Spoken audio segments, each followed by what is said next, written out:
ಅಂದ್ರೆ ನಿಮ್ಗೆ ಹೆಂಗೆ ಕಲ್ಲಂಗಡಿ ಕೃಷಿ ಮಾಡ್ಬೇಕು ಅಂತ ಐಡಿಯಾ ಬಂತು ಅಂತ? ಕಲ್ಲಂಗಡಿ ಕೃಷಿ ಅಂದ್ರೆ ಇದು ಸಾಮಾನ್ಯವಾಗಿ ಏನು ಈ ಬೇಸಿಗೆ ಕಾಲ ಸ್ಟಾರ್ಟ್ ಆಗುತ್ತಲ್ಲ, ಶಿವರಾತ್ರಿ ಕಾಲದ ಅಂದ್ರೆ ಫೆಬ್ರವರಿ ಟು ಮಾರ್ಚ್ ಏಪ್ರಿಲ್ ಇದರಲ್ಲಿ ಕಲ್ಲಂಗಡಿಗೆ ನಾನು ನೋಡಿದಂಗೆ ಡಿಮ್ಯಾಂಡ್ ಜಾಸ್ತಿ ಇರುತ್ತೆ, ಅಂದ್ರೆ ಬೇಡಿಕೆ ಜಾಸ್ತಿ ಇರುತ್ತೆ.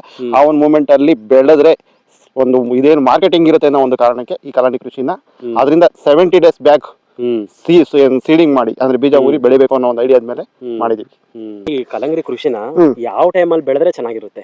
ಆಕ್ಚುಲಿ ನಾನು ಮೊದಲೇ ಹೇಳ್ದಂಗೆ ಏನು ನಾವು ಇದನ್ನ ಡಿಸೆಂಬರ್ ಸೆಕೆಂಡ್ ವೀಕ್ ಅಂದ್ರೆ ಒಂದು 15ನೇ ತಾರೀಕು 16ನೇ ತಾರೀಕು ಸೋಯಿಂಗ್ ಮಾಡಿದ್ರೆ ಅವರೇಜ್ ನಮಗೆ ಫೆಬ್ರವರಿ ಎಂಡ್ ವರೆಗೆ, ಅಂದ್ರೆ ಫೆಬ್ರವರಿ ಎಂಡ್ ಅಷ್ಟೊತ್ತಿಗೆ ಕಾಯಿ ಸ್ಟಾರ್ಟ್ ಆಗುತ್ತೆ. ಫೆಬ್ರವರಿ ಕಳಿತಿದಂಗೆ ಮಾರ್ಚ್ ಏಪ್ರಿಲ್ ಏನ್ ಬೇಸಿಗೆ ಇರುತ್ತಲ್ಲ ಆ ಮೂಮೆಂಟ್ ಅಲ್ಲಿ ಇದಕ್ಕೆ ಒಂದು ಡಿಮ್ಯಾಂಡ್ ಜಾಸ್ತಿ ಇರುತ್ತೆ. ಆ ಟೈಮ್ ಅಲ್ಲಿ ಬೆಳೆಯೋದು ಸೂಕ್ತ.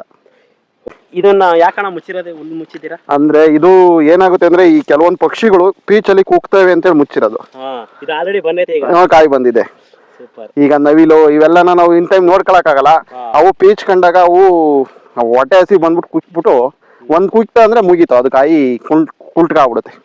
ಆ ಉದ್ದೇಶದಿಂದ ಅದನ್ನ ಮುಚ್ಚಿ ಅವನ್ನ ರಕ್ಷಣೆ ಮಾಡಿರೋದು. ಯಾರಾದ್ರೂ ಕಲ್ಲಂಗಡಿ ಕೃಷಿ ಶುರು ಮಾಡ್ತೀನಿ ಅಂತ ಮಾಡಕ್ ಹೋಗ್ತಾರಲ್ವಾ, ಅಂತವರಿಗೆ ನಿಮ್ಮ ಏನೀಗ ಕಲ್ಲಂಗಡಿ ಕೃಷಿ ಮಾಡಿದೀರಾ, ನೀವು ನಿಮ್ಮ ಅನುಭವದಲ್ಲಿ ಏನ್ ಹೇಳ್ತೀರಾ? ಅಂದ್ರೆ ಕಲ್ಲಂಗಡಿ ಕೃಷಿನ ಏನ್ ಮಿಶ್ರ ಬೆಳೆಯಾಗಿ ಬೆಳೆಯೋದ್ರಿಂದ ಲಾಸ್ ಅಂತ ಏನಾಗಲ್ಲ. ಅದನ್ನೇ ಸಪರೇಟ್ ಆಗಿ ಬೆಳಿತೀನಿ ಅಂತ ಹೋದ್ರೆ ಆದಷ್ಟು ಯಾರನ್ನ ಕೃಷಿ ಇಲಾಖೆ ಮತ್ತೆ ತೋಟಗಾರಿಕೆ ಇಲಾಖೆ ಗೈಡ್ ತಗೊಂಡು ಮಣ್ಣಿನೆಲ್ಲ ಸಾಯಿಲ್ ಟೆಸ್ಟ್ ಮಾಡಿಸಿ ಕ್ಲೀನ್ ಪ್ರಿಪರೇಷನ್ ಮಾಡಿದ್ರೆ ಇದ್ರಲ್ಲಿ ಒಳ್ಳೆ ಲಾಭ ಇದೆ ಅಂತ ಹೇಳ್ಬೋದು.